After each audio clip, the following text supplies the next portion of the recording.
it, lock it, put it in your pocket. Welcome back to English 110, my loves. I thought we could change it up a bit, so let's take off the kid's glove and unpack our poetry kit. As usual, I'll try to keep it short-ish, because let's be honest, no poem can be analysed in less than 30 minutes. Right. Anyways, poetry, or specifically Caged Bird by Maya Angelou, this lady over here. As far as complex, deeply coded and symbolic poetry goes, this ain't one of them. Like, sure, it's deep and meaningful, but complex? Not so much.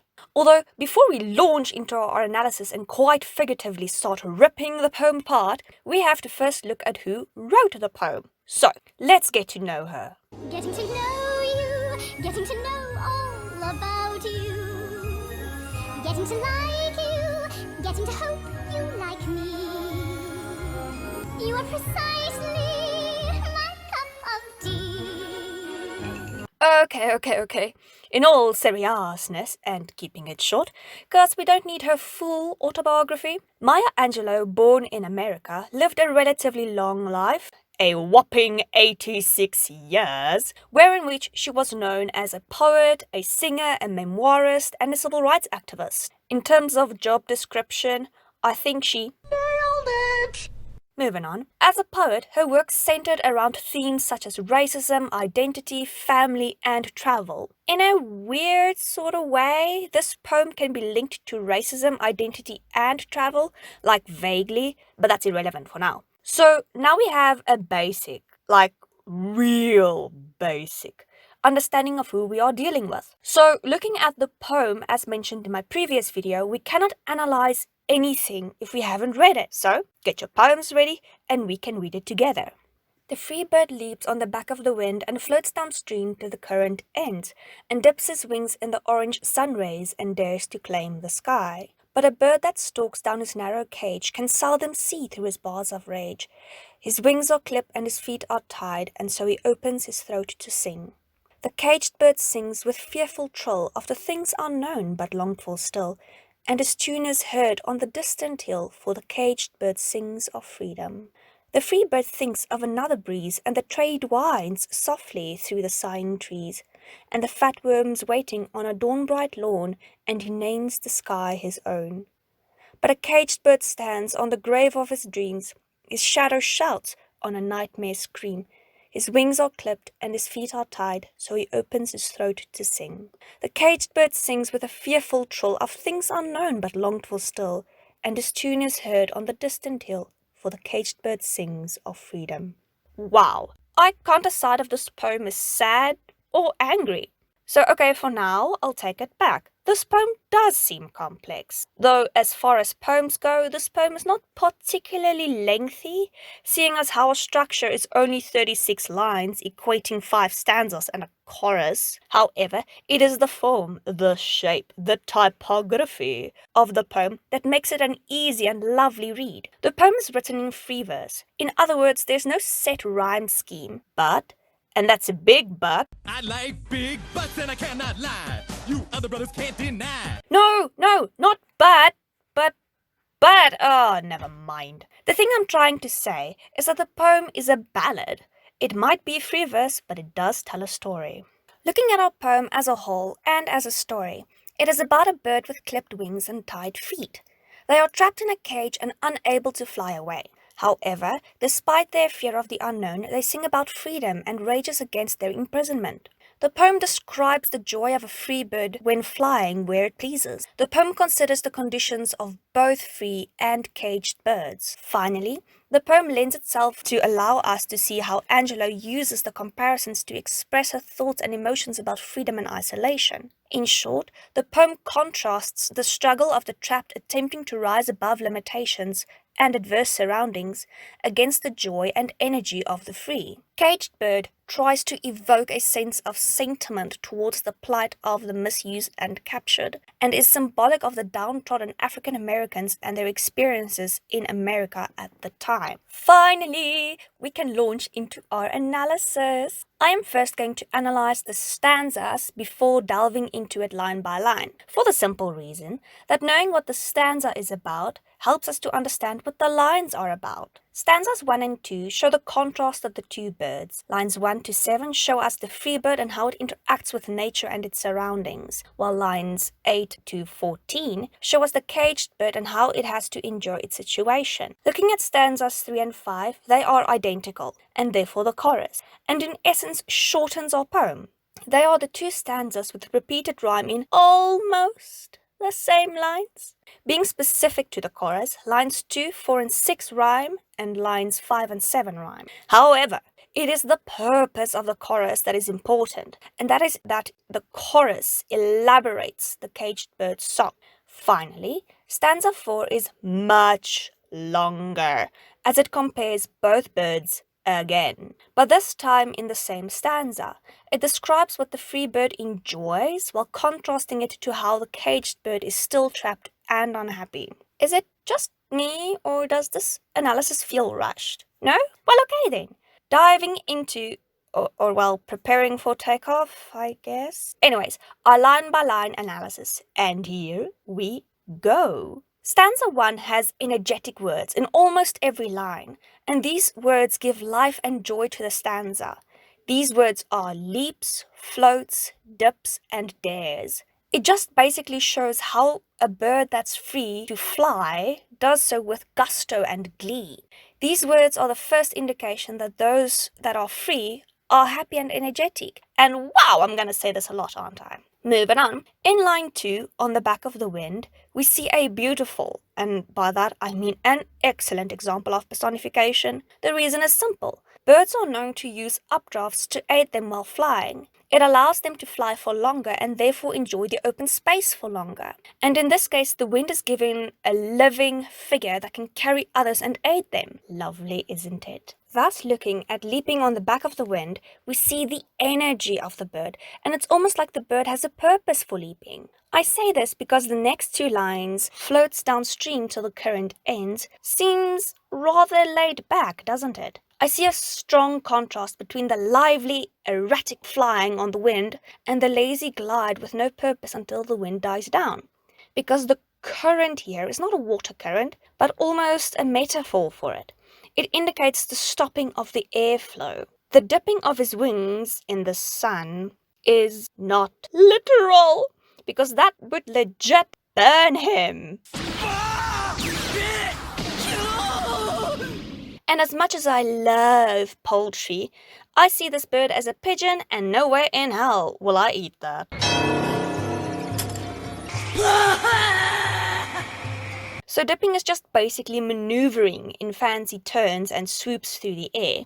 Oh, and speaking of dipping his wings in the sun, did you notice it specifically said orange? I bet you did. For those of you who didn't and are wondering why the hell it is so important, well, it is because it indicated the time of day for the bird. And this is important to note, the themes of light and time. But I'll get back to that. Our last line, dares to claim the sky, is hopefully something everyone noticed, because frankly, it is the theme of what everyone who's ever done an inspirational speech tried to convey.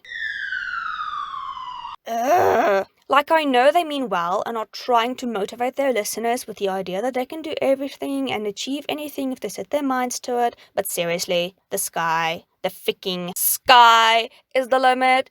You know that technically means you'll only reach heights like 10,000 kilometers, because that is technically where our sky ends. Why not say things like infinity is the limit, or the stars if you want to be practical? But I digress. So, daring to claim the sky just indicates that the free bird can lay claim to any opportunity that they are presented with. Moving on to stanza 2, we kick it off with a but, and don't even think about it.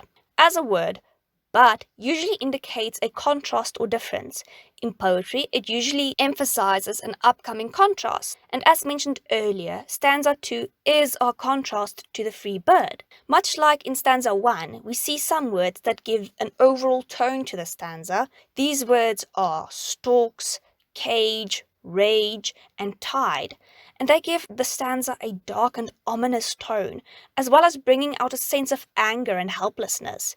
While lines 8 and 9 provide us with an image of where our second bird resides. The narrow cage indicates his tiny prison, and his stalking is pacing around, not like creepy stalker pacing. That aside, there is some alliteration of the S in lines 8 and 10, and I personally feel that it is a sound device to mimic the sound of Change Dragon. You know, the ball and change gimmick in prisons. As for line 9, as a whole, it basically means that the bird is not always able to see outside his cage, and the alliteration emphasizes how often it does not happen. Line 10 strikes home the feeling of anger, and the bars of rage show us the limitations put on him, or in Angelou's symbolic representation of the poem, the limitations put on the oppressed African Americans. Then, moving a bit away from the immensely symbolic lines to something more literal, seeing as how line 11 is both literal and figurative, and while the literal is easy to understand, fortunately, the figurative is even easier. Clipped wings indicate opportunities taken away, and tied feet links to limitations placed upon him. Okay, I have decided. This is depressing and infuriating. Anyways, our final line just shows how the people are voicing their wants and dreams. Our chorus. Our lovely stanza 3 begins with "The caged bird sings."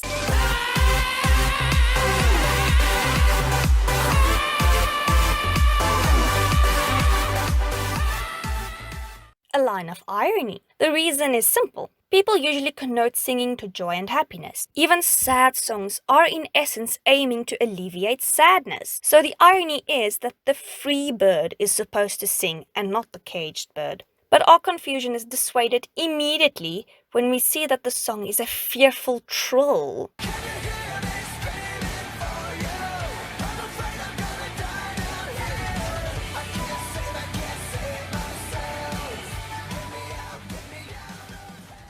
So yeah, much like that, his song is not joyous. The next two lines, "of things unknown but longed for still," simply means that like how most people want to go where the grass is greener, the caged bird does not know what he is missing in the free world, but he still wants it. Lines 18 and 19 is probably the worst part of the stanza, because the tune is heard on the distant hill, which shows how sometimes something that is actually so freaking close is seemingly forever out of reach when you are trapped. Finally, in line 20, we get to the bottom of the caged bird's wants. He sings of freedom. It's funny to me how this word is almost a trigger for many people, me included. It's like blah blah blah, freedom.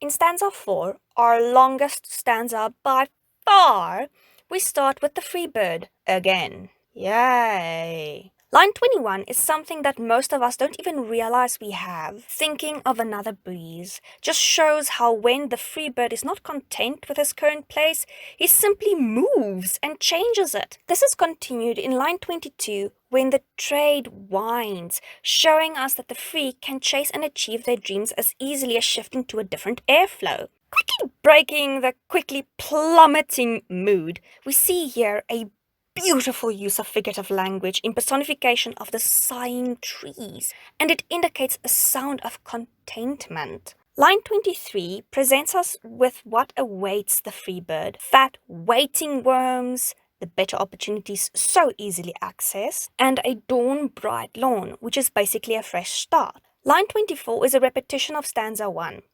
Albeit worded differently, it comes down to the same point of claiming the highest limits. Then, smack dab in the middle of the stanza, we see another butt. Unfortunately, it is not Captain America's butt. Anyway, as we know by now, this shows our upcoming contrast. Yay!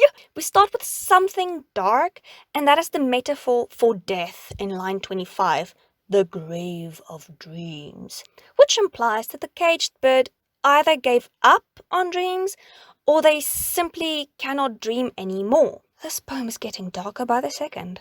Our lack of hope is not helped by these ominous words, because really, seriously, nightmare scream? You mean something like this, right? Clearly, this is how Caged Bird sings. Our last two lines are just a repetition of lines 13 and 14. Our last stanza. The end. I can feel it coming. And the worst part, stanza 5 is almost exactly the same as stanza 3. Well, of course they'll be the same. They are the chorus, silly me. The only difference is that stanza 5 has a different typography. Basically, just to emphasize the last two lines for the caged bird sings of freedom, these lines serve a dual purpose. On the one hand, it shows us that the caged bird wants to be like the free bird, and on the other hand, it gives us an important message to be aware and thankful of the freedom we do have. And thus we have reached the end of the poem and are finally ready to address our themes. I said before that Angelou liked delving into themes such as racism and identity. In Caged Bird, our overarching theme is definitely that of racism, as it addresses the oppressed and how they long for freedom. However, I noted three other minor themes: light and darkness, time, and emotive actions. The free bird is associated with light, whereas the caged bird, while not explicitly, is associated with darkness. Time as a theme divides the birds into day and night, linking well to the theme of light and dark. Finally, the emotive actions depict the respective emotional state of each bird. The free bird is happy and energetic, while the caged bird is restless, fearful, and enraged. Wow! That is it. Another poem. Ha! I knew we could do it in less than 30 minutes. Take that, my lesson plans. Ha! Anyways, this was long overdue. I apologize. Ooh, just remember that everything I said was my own interpretation, as poems are meant to be enjoyed in different ways by different people, and therefore interpretations may differ. Other than that, thanks for tuning in, my loves.